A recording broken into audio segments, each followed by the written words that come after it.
Don't tell me this. I'm gonna spin the camera. I want the camera to see that one.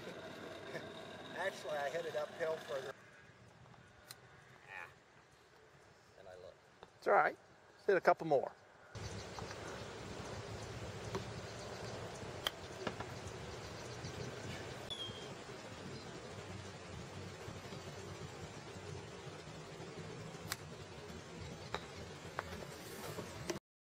During our short game session, I started with the ball in the short grass only a few feet from the edge of the green.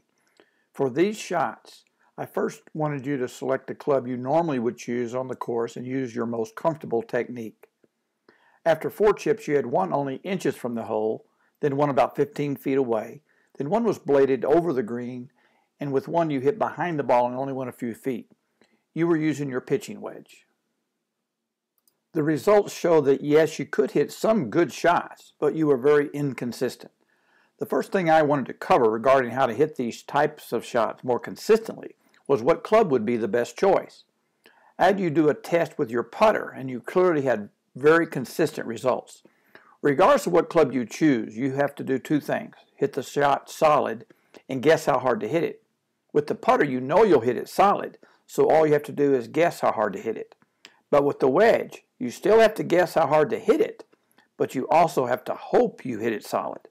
All of your poor chip shots were due to not hitting the ball solid. So the first lesson on chipping is choose the putter when the ball is in the short grass and the edge of the green is a short distance away. Many good players will putt the ball from off the green even as far as 10 to 15 feet.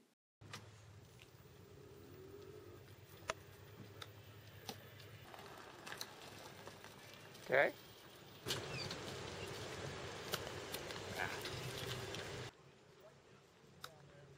Good.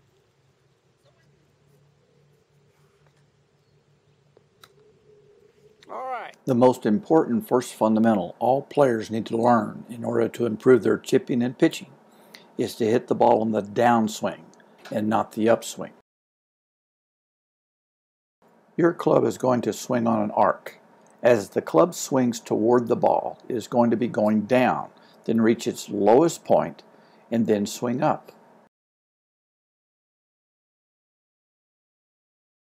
In order to hit the ball on the downswing, you must place the low point of your arc in front of the ball.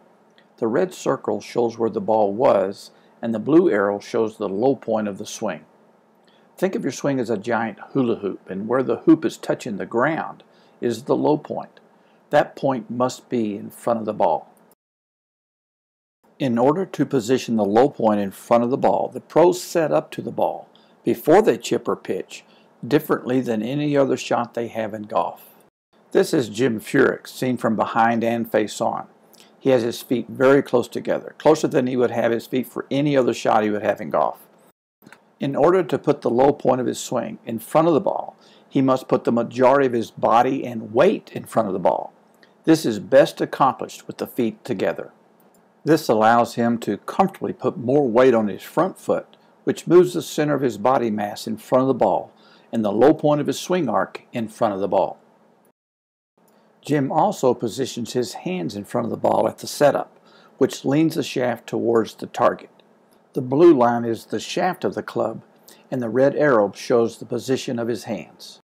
This also helps position the low point of the arc in front of the ball and promotes a downward strike on the ball during impact. All pros demonstrate these same important setup fundamentals of the chip and pitch. On the left is Rory McIlroy, on the right is Matt Kuchar. Feet close together, hands in front of the ball. Another important fundamental of a good setup is to have the arms extended without a bend in the left elbow. This creates a constant radius of the swing arc, so the arc doesn't change its measurement from the ground. Annika Sorensen on the left, Tiger Woods on the right, feet close together, hands in front of the ball, weight forward and arms extended. Jordan Spieth on the left, Luke Donald on the right. All pros demonstrate these same important fundamentals. Feet close together, weight on left side, hands in front of the ball, arms extended. David, I've flipped Tiger and Rory McIlroy around so that you can get the left-handed perspective for the fundamentals of a good chip shot. So feet close together, put your right shoulder on that wall, and stay on that front foot and just sweep on through. Now there's going to be some other changes I make. That was really good contact, clean. Move the ball back more to the middle of your stance and not on your front foot. No, move the other way. So yeah, move another inch to the there you go. So it makes it easier to have your hands in front. Good. Give you a lot cleaner contact. Stay on that wall. Good. You had a geometry problem. You did not have an athletic problem. You got a good chipping action. You just didn't have the setup. Those last three were really good. They feel a little different? Good, yeah.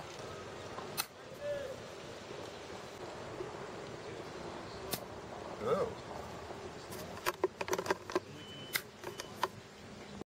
After working on the chip shot from the tightly mown grass where it was short grass, we then moved back to the deeper grass and further away from the green. And again, I wanted to get a baseline of what you chose to do with this type of shot before I made any adjustments.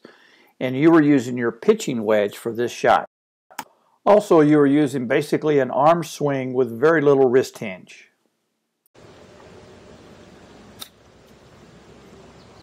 Whoa. What you were discovering when the ball's in the deep grass and you used a pitching wedge with no wrist, it was difficult for you to stop the ball close to the hole. It would tend to just roll out too far. Very nice. Good. You're doing fine. Just keep doing what you're doing. I like it. Good. Sometimes that ball nestles deep in the grass and you got to dig it out. You got to have the wrist to do that. That came out like butter. Very nice. Does that feel different? Yeah, it's definitely real fluid in the body that time. Yeah, I like that a lot. You've got a good foundation. Just need to add these little pieces to it. Oh yeah. This gives you a little club head speed without having to swing your arms fast.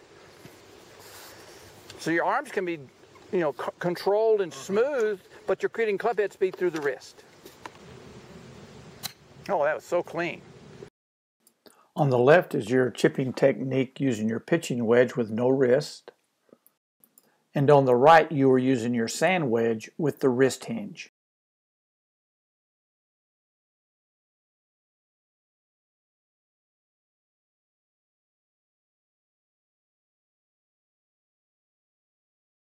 For these types of shots in the deep grass, all the pros will use a lofted wedge, like a sand wedge or lob wedge, and they will hinge their wrist. With the sand wedge or lob wedge, you will come into the ball with a steeper angle, which is preferred out of the deeper grass, in order to get less grass trapped between the ball and the club face. Also, the ball will come out higher and cleaner, because it doesn't have to pass through as much grass in front of the ball before it becomes airborne. This higher shot will have more spin on the ball as well. With a higher trajectory and more spin, the ball will have more stopping power and give you more control over your shot.